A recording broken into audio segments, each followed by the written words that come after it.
Naquele tempo, no sexto mês, o anjo Gabriel foi enviado por Deus a uma cidade da Galileia chamada Nazaré, a uma virgem prometida em casamento a um homem chamado José. Ele era descendente de Davi e o nome da virgem era Maria. O anjo entrou onde ela estava e disse: Alegra-te, cheia de graça, o Senhor está contigo. Maria ficou perturbada com essas palavras e começou a pensar qual seria o significado da saudação. O anjo então disse-lhe: Não tenhas medo, Maria, porque encontrastes graça diante de Deus. Eis que conceberás e darás à luz um filho, e que porás o nome de Jesus. Ele será grande, será chamado Filho do Altíssimo, e o Senhor Deus lhe dará o trono de seu pai Davi. Ele reinará para sempre sobre os descendentes de Jacó, e o seu reino não terá fim. Maria perguntou ao anjo: Como acontecerá isso se eu não conheço homem algum? O anjo respondeu: O Espírito virá sobre ti, o poder do Altíssimo te cobrirá com sua sombra. Por isso o menino que vai nascer será chamado Santo, Filho de Deus. Também Isabel, tua parenta, concebeu um filho na velhice. Este já é o sexto mês daquela que era considerada estéril, porque para Deus nada é impossível. Maria então disse: Eis aqui a serva do Senhor, faça-se em mim segundo a tua palavra. E o anjo retirou-se. Palavra da salvação. Glória a vós, Senhor.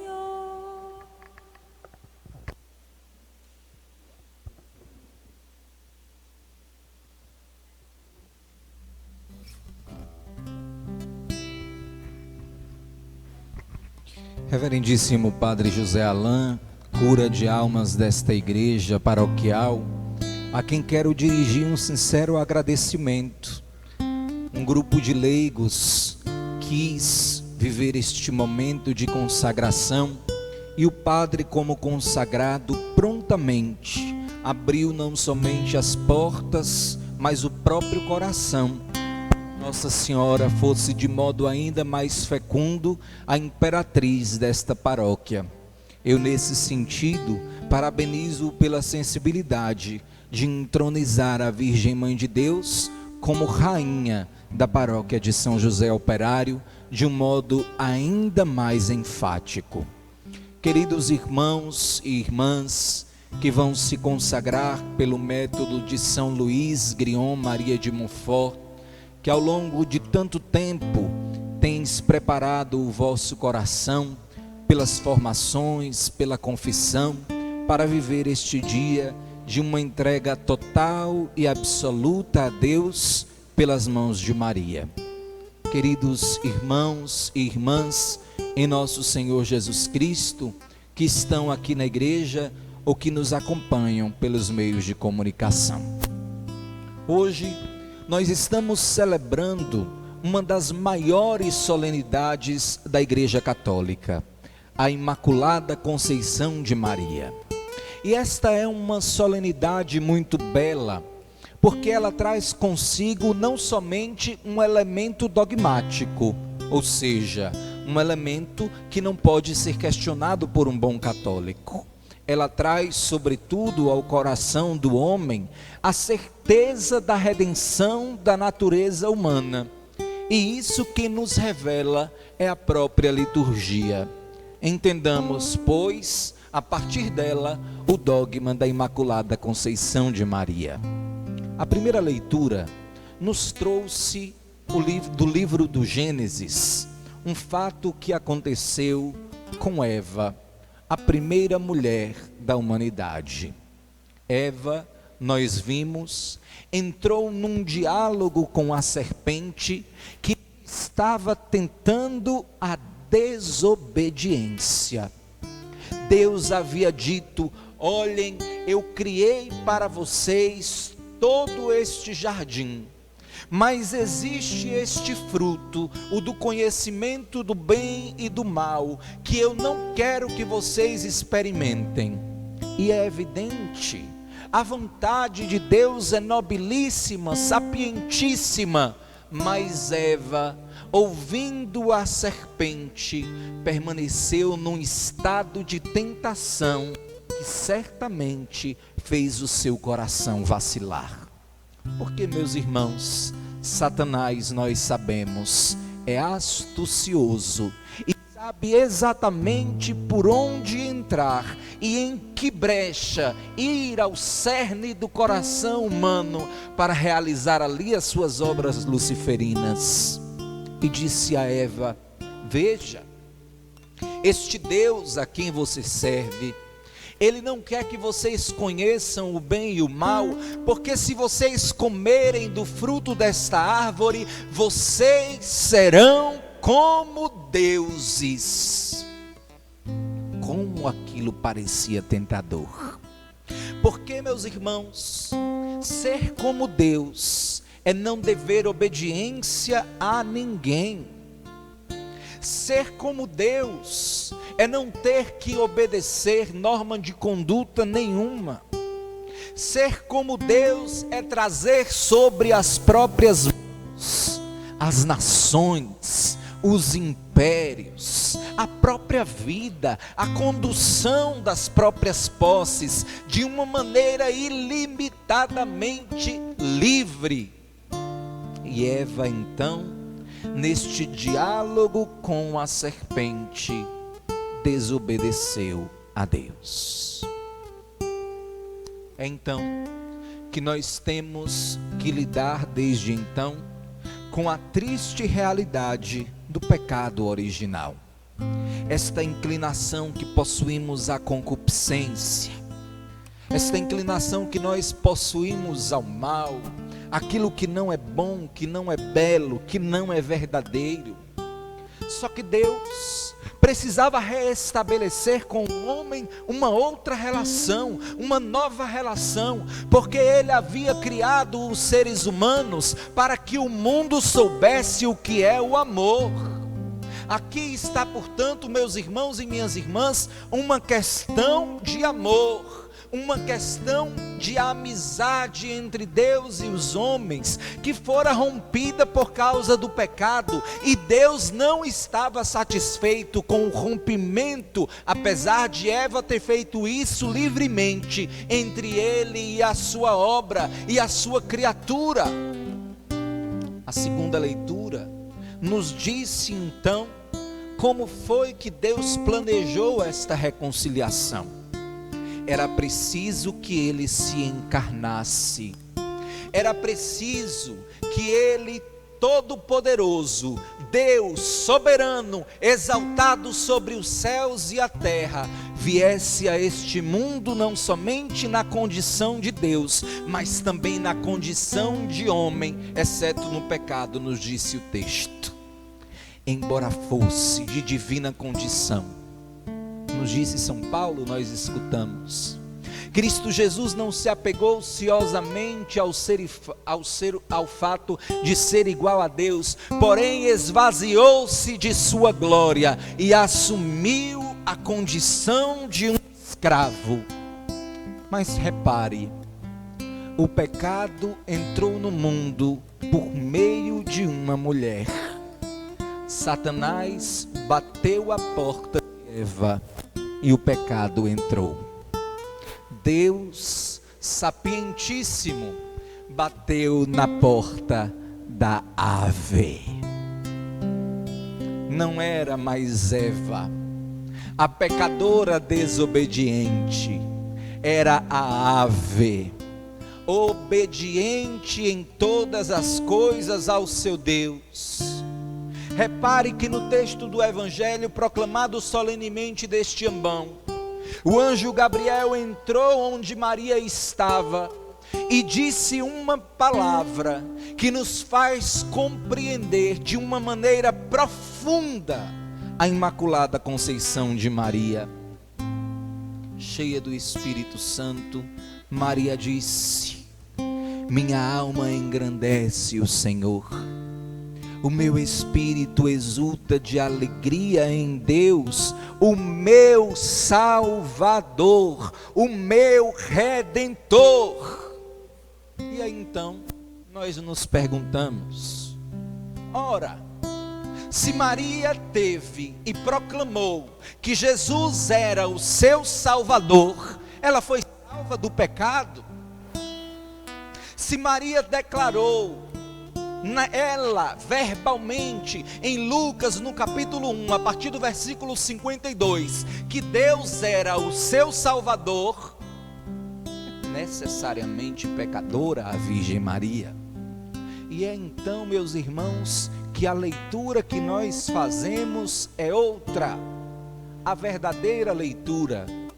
Deus a salvou, sim, mas antes de todos os povos, em vista dos méritos de Cristo, por uma razão teológica que você vai compreender agora. Se Maria não fosse toda pura, se Maria não fosse concebida sem a mancha do pecado original, se Maria não fosse redimida antes de todos por Deus, como ela disse, o seu Salvador, Jesus entraria no ventre de uma pecadora e precisaria, cumprindo o curso das coisas espirituais, ser manchado pelo pecado e portanto não seria Deus.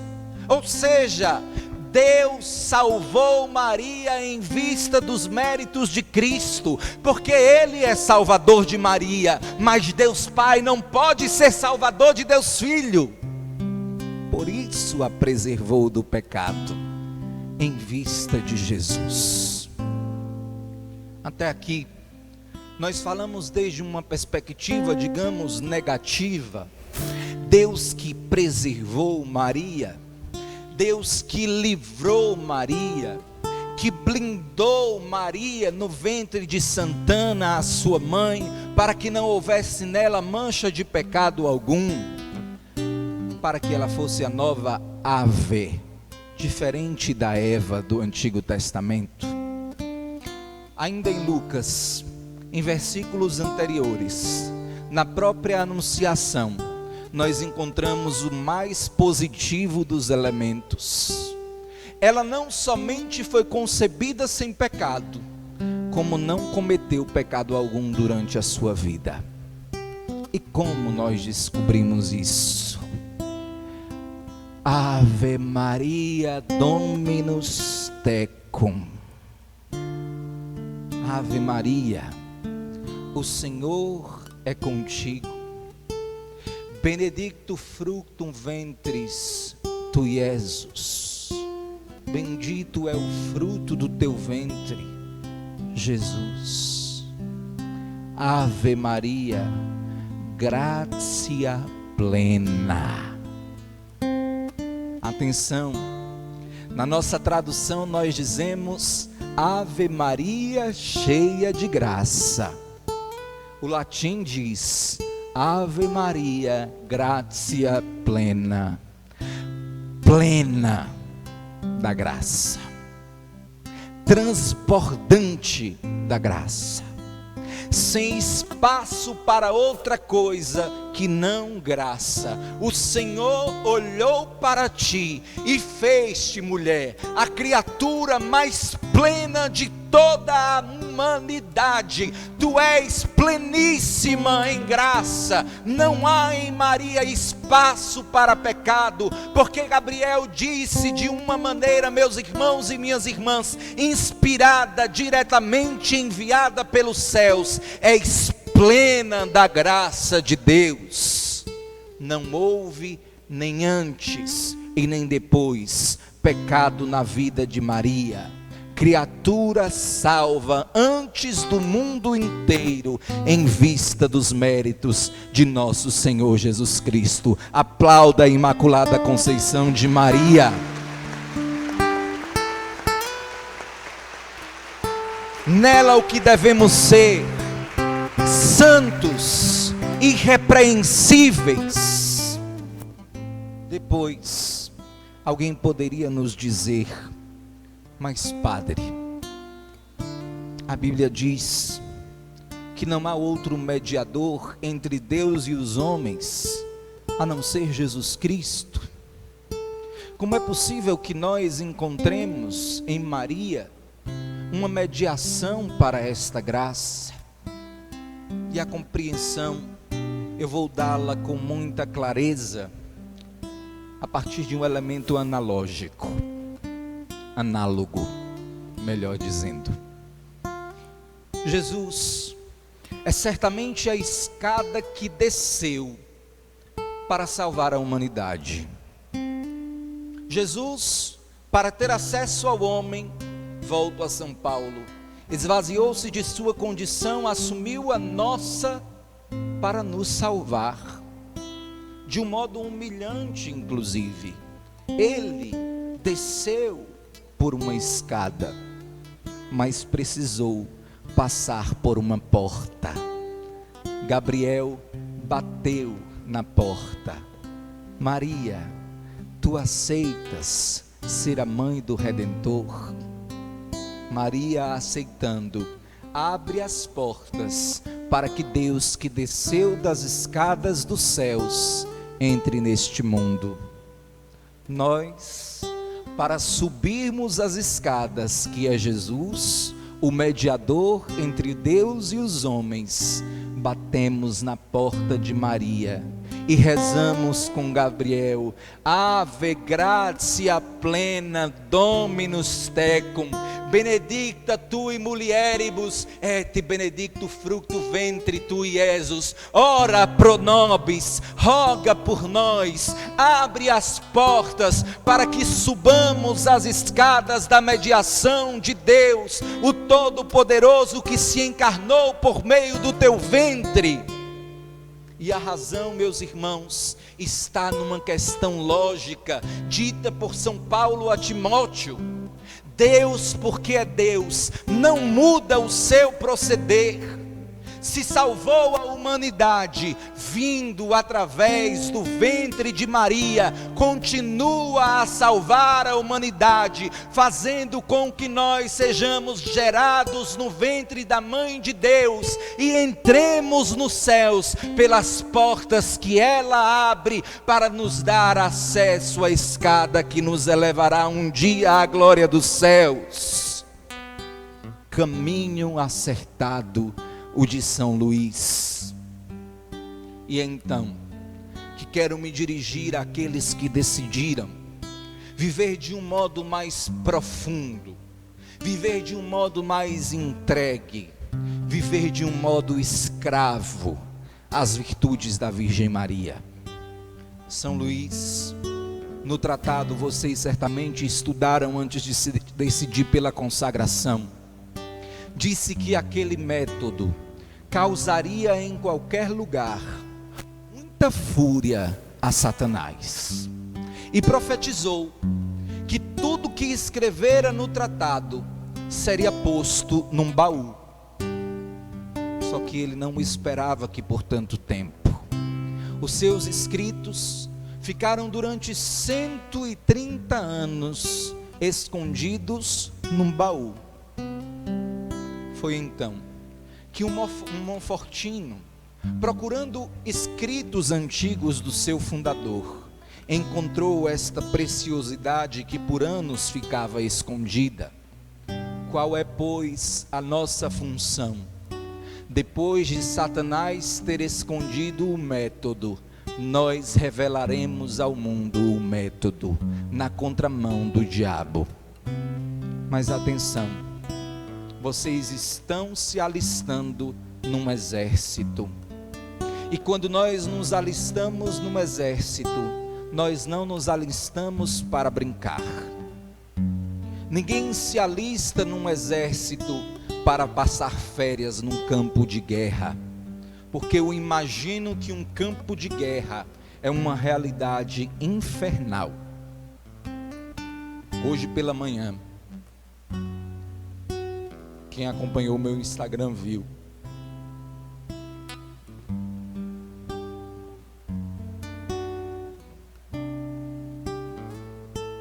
um amigo meu, do extremo sul da Bahia, me mandou uma mensagem e disse assim: Luan, eu sonhei com você.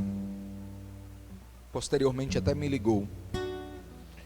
E você estava numa guerra muito grande, mas Nossa Senhora lhe defendia com todas as armas, com unhas e dentes. Eu peguei imediatamente o telefone, não tinha mais o número dele, pedi, liguei, perguntei como tinha sido o sonho. E o sonho era esse: eu estava em guerra, e Nossa Senhora não permitia que Lúcifer e seus demônios me atacassem, porque eu lhe pertencia. Meus irmãos, não é esta imagem que nos dá Apocalipse no capítulo 12? Surgiu um grande sinal no céu, uma mulher vestida de sol, a lua debaixo dos seus pés, e na cabeça uma coroa de 12 estrelas. A mulher estava grávida e viria a dar à luz aquele que há de reger todas as nações. O dragão queria devorar o menino, mas a mulher pisou na sua cabeça. Não se preocupe, você está entrando em batalha, nós estamos em batalha.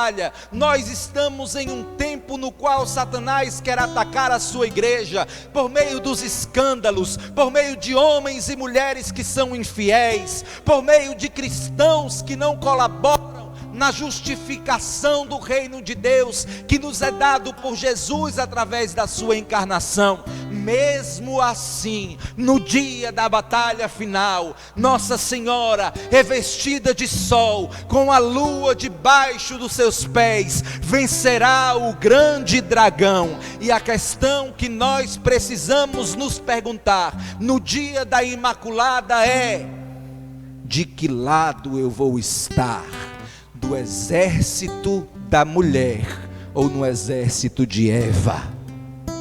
Eu sou de Eva ou eu sou da ave? Diga com o seu braço erguido: eu sou da ave. Eu sou da mulher do Apocalipse, aquela que pisa na cabeça da serpente. Que estas palavras que você está dizendo não sejam apenas, meu irmão, minha irmã, uma expressão emocional que nasce de todo esse dia, que até feriado é em nossa cidade, mas seja ao contrário, uma provocação de Deus, para que nós nos aproximemos de sua mãe, porque se Deus salvou ao mundo pelo sim de Maria, Deus nos continua a salvar em Jesus Cristo, por causa dos méritos de Jesus Cristo, pelo sim dessa mulher, que dignifica a condição humana de criatura, e nos dá a possibilidade de experimentar a doçura de viver em um mundo que nos quer matar, roubar, destruir. Eis a beleza da devoção a Maria. Nós estamos numa guerra, mas não estamos agitados. Nós perdemos até batalhas, mas nunca a guerra.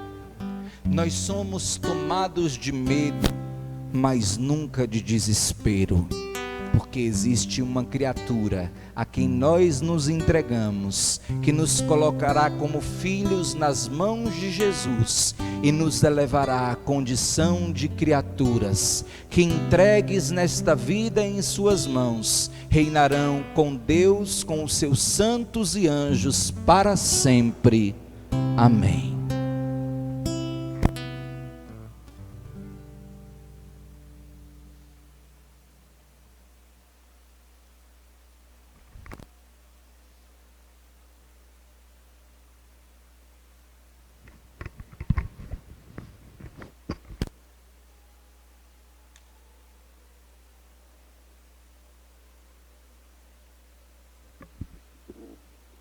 Creio em Deus Pai Todo-Poderoso, Criador do céu e da terra.